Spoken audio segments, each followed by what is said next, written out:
Iran, we beg you, please stop the attacks. Half of Israel is gone. We surrender. Just stop this destruction. Do you think the war should end? Please stop the war. Iran, please stop. Iran থেকে ইসরায়েলে 14তম বার, মানে গত কয়েকদিনে আজকের এই অভিযানটা total 14তম বার অত্যাধুনিক প্রযুক্তির ক্ষেপণাস্ত্রের ঝাঁক ছুড়েছে ইরান। পুরো ইসরায়েল জুড়ে সাইরেন বাজছে, নাগরিকরা দিকবিদিক ছুটছে। মধ্যপ্রাচ্যের উত্তপ্ত বাতাসে যেন ঢুকে পড়ছে পূর্ব এশিয়ার বিস্ফোরক ভাষা। এবার সরাসরি ইরানের পাশে দাঁড়ালো উত্তর কোরিয়া। মধ্যপ্রাচ্যের শান্তির জন্য ইসরায়েলকে ক্যান্সার বলে আখ্যা দিয়েছেন দেশটির প্রেসিডেন্ট কিম জং উন। বিএনপি নেতা ইঞ্জিনিয়ার ইশতাক এখন কই? ইশতাকের বিরুদ্ধে চূড়ান্তভাবে ফাইনালি আইনি পদক্ষেপ নিতে যাচ্ছে ইউনূস সরকার। সরাসরি কথা যে ইশতাকের বিরুদ্ধে মামলা করবে, প্রয়োজনে তাকে গ্রেপ্তার করবে। বিএনপি, জামাত, ইসলামী আন্দোলন, এনসিপি সহ বিভিন্ন রাজনৈতিক অঙ্গনের নেতানেত্রীদের মধ্যে এখন যে সৌহার্দ্যপূর্ণ সম্পর্ক চলছে, এটাই হচ্ছে আসলে মূলত বাংলাদেশের মানুষ কামনা করে। আমরা বিশ্বাস করি বাংলাদেশ একটি গণতান্ত্রিক দেশ। আসসালামু আলাইকুম প্রিয় দর্শক, বর্তমান সময়ের বাংলাদেশের রাজনৈতিক প্রেক্ষাপট বা রাজনৈতিক পরিস্থিতির উপর বিশ্লেষণ করে আপনাদের সামনে কিছু গুরুত্বপূর্ণ ভিডিও ফুটেজ নিয়ে হাজির হয়েছি। এমনকি যারা ভিডিওটি অন করেছেন তারা ভিডিওটি না টেনে সম্পূর্ণ মনোযোগ সহকারে দেখবেন, তাহলে ভিডিওর মূল রহস্য বা আসল ঘটনাগুলো জানতে বা বুঝতে পারবেন। তো প্রিয় দর্শক, আমি আর বেশি কথা বাড়াবো না, চলুন দেখে আসি সেই আজকের কাঙ্ক্ষিত ভিডিওগুলো। তবে তার আগে বলি, যারা এখনও চ্যানেলটি সাবস্ক্রাইব করেননি তারা সাবস্ক্রাইব করে পাশে থাকা বেল আইকন বাটন ক্লিক করে দিন, আর যারা ইতিমধ্যে সাবস্ক্রাইব করে রেখেছেন তাদেরকে অসংখ্য ধন্যবাদ। তো চলুন দর্শক, একটা লাইক দিয়ে আমরা ধারাবাহিকভাবে সকল ভিডিওর বিস্তারিত আলোচনা দেখে আসি। ইরান থেকে ইসরায়েলে 14তম বার, মানে গত কয়েকদিনে আজকের এই অভিযানটা টোটাল 14তম বার অত্যাধুনিক প্রযুক্তির ক্ষেপণাস্ত্রের ঝাঁক ছুড়েছে ইরান। পুরো ইসরায়েল জুড়ে সাইরেন বাজছে, নাগরিকরা দিকবিদিক ছুটছে, কোথায় আশ্রয় নেবে। আর আপনি কি জানেন যে এই মুহূর্তে ইসরায়েলের ভেতরেও একটা বিভাজন তৈরি হয়েছে। উচ্চ পর্যায়ের বা এলিট ক্লাসের যারা ইয়াহুদিরা আছেন তারা পাচ্ছেন এক ধরনের সুবিধা, আর বাকি যারা আছেন তারা পাচ্ছেন আরেক ধরনের সুবিধা। মানে এখানে বাংকার সহ যে বিভিন্ন আশ্রয়ের হিসাবটা আছে সেইখানেও দেখা দিয়েছে বিভাজন, কারণ সবাই নিজের যান বাঁচানো ফরজ মনে করছে। আর এতে সাধারণ জনগণের মধ্যে যে বিভাজন তৈরি হয়েছে, সরকারের উপর আসছে নতুন রোষানল। দর্শক, ইসরায়েলের সামরিক বাহিনী বলছে ইরান থেকে ইসরায়েলের দিকে নতুন করে ক্ষেপণাস্ত্রের ঝাঁক ছোড়া হয়েছে।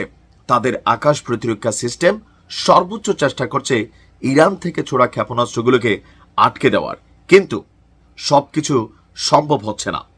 একই সঙ্গে ইসরায়েলের বাহিনী, সেনাবাহিনী এবং সরকার জনগণকে নিরাপদ আশ্রয়ে সরে যেতে বলেছে এবং নতুন নির্দেশ না দেওয়া পর্যন্ত সেখানেই অবস্থান করছে।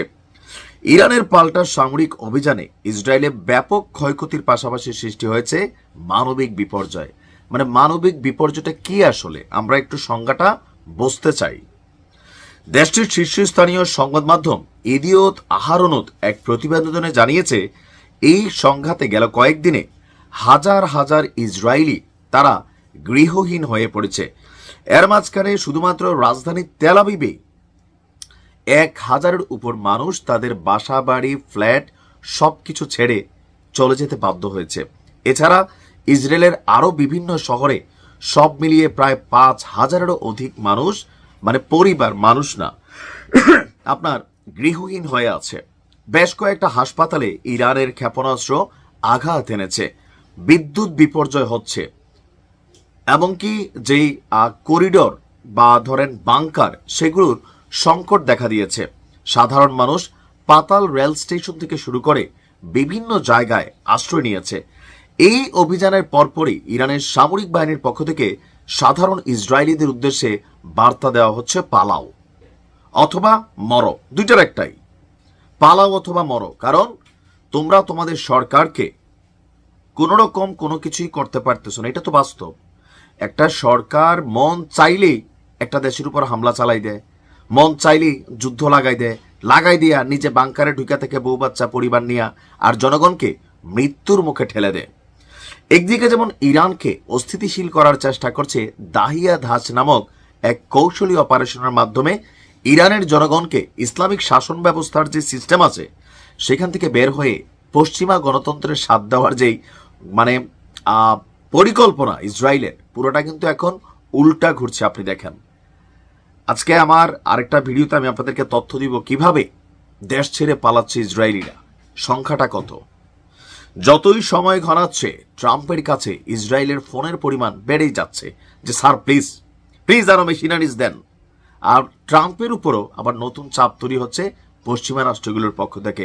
ইরান বলছে এখন কোনো আলোচনা না, কোনো যুদ্ধবিরতি না, কারণ জাতিসংঘ চাচ্ছে একটা যুদ্ধবিরতি ঘটাইতে।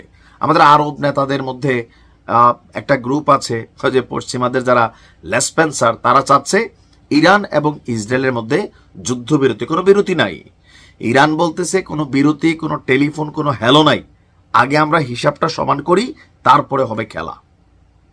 ইরানের বিজয়েরও তুরবে ইনশাল্লাহ। ভালো থাকুন। বিএনপি নেতা ইঞ্জিনিয়ার ইশরাক এখন কই? ইশরাকের বিরুদ্ধে চূড়ান্তভাবে ফাইনালি আইনি পদক্ষেপ নিতে যাচ্ছে ইউনূস সরকার।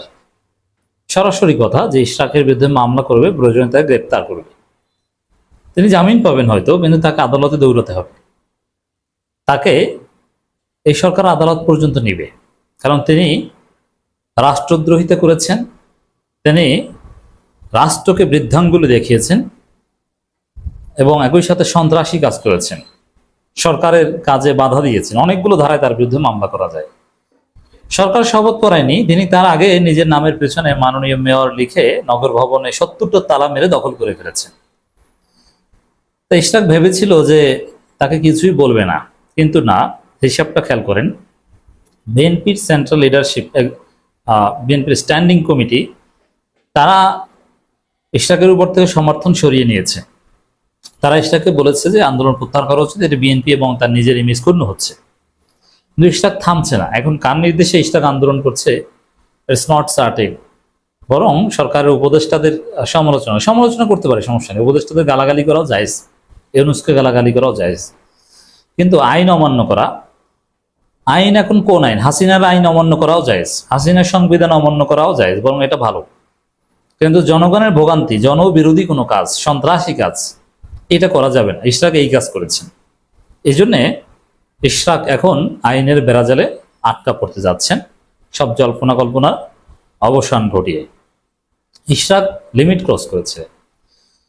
দর্শক, উপদেষ্টা আসিফ মাহমুদের বক্তব্য, চুপ থাকার পরিস্থিতি নেই, ইশরাকের বিষয়ে সিদ্ধান্ত শিগগির।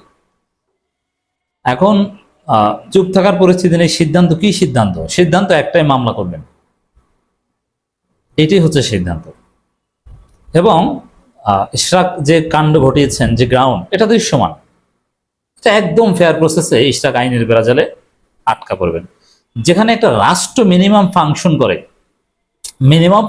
আমাদের দেশ হাসিনা পালানোর পর 5 থেকে 8 আগস্ট পর্যন্ত মূলত রাষ্ট্র ওইভাবে ছিল না, কারণ রাষ্ট্রের 4টা উপাদানের মধ্যে একটা সরকার, ওইভাবে কোনো সরকারই ছিল না।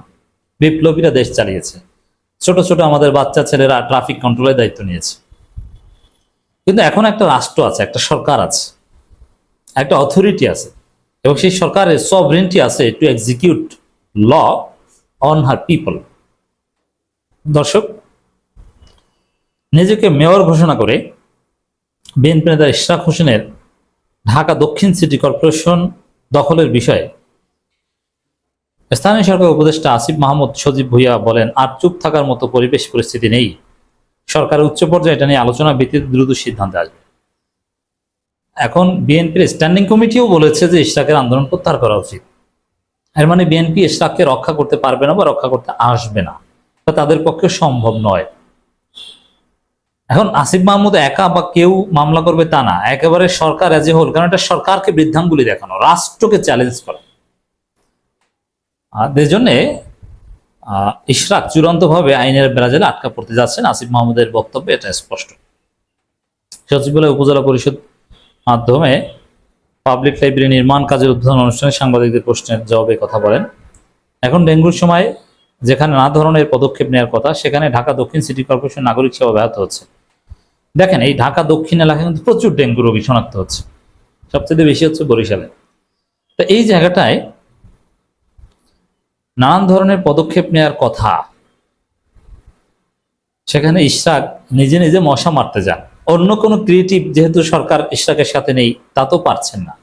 জাস্ট ওই মশা মারার ছবি তুলতে পারেন আর কয়েকটা কাজ করতে পারেন। ওই মশা মারতে যেতে পারেন, সেখানে লিখতে পারে যে মাননীয় মেয়র ইশরাক এই মশক নিধন কর্মসূচি উদ্বোধন করছেন। আবার গায়ের জোরে কোন একটা সেমিনারে নিজের নাম মাননীয় মেয়র লিখে বসে যেতে পারেন। আবার স্ত্রী কিংবা গার্লফ্রেন্ডকে বলতে পারেন যে আমার নাম সেভ করবা মাননীয় মেয়র লিখে। এর বাইরে কিছু করার নেই। অতএব একটা ভয়ানক সমস্যা, যে ডেঙ্গু হলে মারা যাওয়ার সম্ভাবনা থাকে বা ডেঙ্গু রোগীরা প্রচুর পরিমাণে মারা যায়, এটা একটা মরণঘাতী রোগ। সেই জায়গাটায় জনগণ যাতে একটু নিরাপদ থাকতে পারে, এগুলো ইশরাকের কারণে হচ্ছে না। এর মানে জনগণকে হত্যার সাথে জড়িত। জনগণের জানমালের নিরাপত্তা বা জীবন নিরাপত্তা দানের যে সিটি কর্পোরেশনের দায়িত্ব, সেই দায়িত্ব পালনে বাধাগ্রস্ত করছে ইশরাক। অতএব ইশরাকের বিরুদ্ধে কঠিন ব্যবস্থা নেওয়াটা একদম স্বাভাবিক বা দরকার।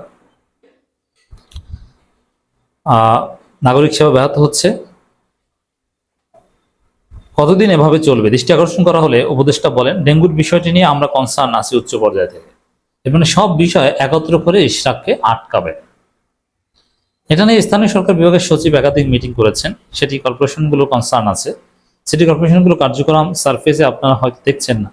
এটা নিয়ে ডেডিকেটেডলি আমরা আপনাদের ব্রিফ করব, কি কি উদ্যোগ আমরা নিচ্ছি, কি কি উদ্যোগ আমরা নেব। একই সঙ্গে এই বিষয়ে জনসচেতনতা বৃদ্ধি করাটা জরুরি। দেখেন, এখানে এরকম একটা ক্রিটিক্যাল মোমেন্টে ইশরাকের এই ডিস্টারবেন্স, এটা জনগণকে আরো বেশি ক্ষুব্ধ করছে। এখন জনগণ যে ক্ষুব্ধ, বিএনপি এবং ইশরাকের ইমেজ যে নষ্ট হচ্ছে, এটা কিন্তু বিএনপির স্ট্যান্ডিং কমিটি স্বীকার করেছে। স্থায়ী কমিটি লাস্ট সোমবারের মিটিংয়ে তারা এটা পর্যালোচনা করে এবং তারা বলেছে যে ইশরাকের উচিত এই আন্দোলন থামানো। সরকার কি করে বা এটা দেখা উচিত। এই যে আন্দোলন করছে, জনগণের ভোগান্তি হচ্ছে এবং মানুষ বিরক্ত হচ্ছে। এক্ষেত্রে দক্ষিণ সিটি কর্পোরেশন আমাদের চ্যালেঞ্জ আছে। সেখানে স্বাভাবিক কার্যক্রম স্বভাবতই ব্যাহত হচ্ছে। আমরা চেষ্টা করছি যতটা সম্ভব বাইরে থেকে হলো নাগরিক সেবা কন্টিনিউ করে রাখা এবং সেটা কাভার করা। কারণ রাষ্ট্রের মিনিমাম এক্সিস্টেন্স থাকতে নগর ভবনে রাষ্ট্রকে ঢুকতে দেবে না, আর গুন্ডা পান্ডারা নগর ভবন দখল করে গাঞ্জা খাবেন ভিতরে বসে। ইশরাকের এই পান্ডারা ওখানে ভিতরে বসে গাঞ্জা খায়, আপনি জানেন, এবং দুই গ্রুপে মারামারি করে গাঞ্জার ভাগাভাগি নিয়ে, এবং এটা পত্রিকাও এসেছে। শ্রমিক লীগের শ্রমিক দলের ওই লীগ দল একই কথা, মারামারি করে। তো এই জায়গাটা সরকার বসে থাকতে পারে না, চুপ থাকতে পারে না, ডেফিনেটলি পদক্ষেপ নিতে হবে। আমরা আগেই বলেছি পদক্ষেপ নেওয়ার কথা। আমরা চেষ্টা করছি যতটা সব বাইরে থেকে নাগরিক সেবা কন্টিনিউ করা, সেটা কাভার করা। এই জন্য ওয়াসা ভবন থেকে সেবা দিচ্ছে, কিন্তু ক্রিটিক্যাল মোমেন্ট তো জনগণ মানবে না। আমরা দেখলাম একজন স্বঘোষিত মেয়র, দেখেন ইশরাককে আসিফ মাহমুদ বলছেন স্বঘোষিত মেয়র, আর ইশরাক সাহেব ভব্যতার লিমিট ক্রস করেছেন। তিনি বলছেন অশিক্ষিত মূর্খ, অথচ ইশরাকের চাইতে আসিফ মাহমুদ অনেক বেশি মেধাবী। ইশরাক কি ঢাকা বিশ্ববিদ্যালয়ে চান্স পেয়েছেন? ইঞ্জিনিয়ারিং করেছেন কোথায়? কোন ডিপার্টমেন্টে পড়েছেন? কত সালে পড়েছেন? রিসেন্ট স্টুডেন্ট আর অনেক আগের স্টুডেন্টের মধ্যে মেধার পার্থক্য থাকে। বইটা কিন্তু না আমার জানা মতে। আপনারা সরকার নতজানু হয়ে আছেন, সরকার সমস্যা সমাধান করছেন না, তার বিরুদ্ধে ব্যবস্থাও নিচ্ছেন না। এ বিষয়ে স্থানীয় সরকার উপদেষ্টা বলেন, এ বিষয়ে সরকার কনসার্ন আছে। এটা এককভাবে সিদ্ধান্ত নেওয়ার বিষয় নয়, এ সরকার গুড কোঅর্ডিনেশনের মাধ্যমে কাজ করে। আজকের মতো নিউজটি এখানে শেষ করছি। ফিরে আসছি পরবর্তীতে অন্য কোনো নতুন টপিকস নিয়ে। সে পর্যন্ত ভালো থাকবেন। আল্লাহ হাফেজ।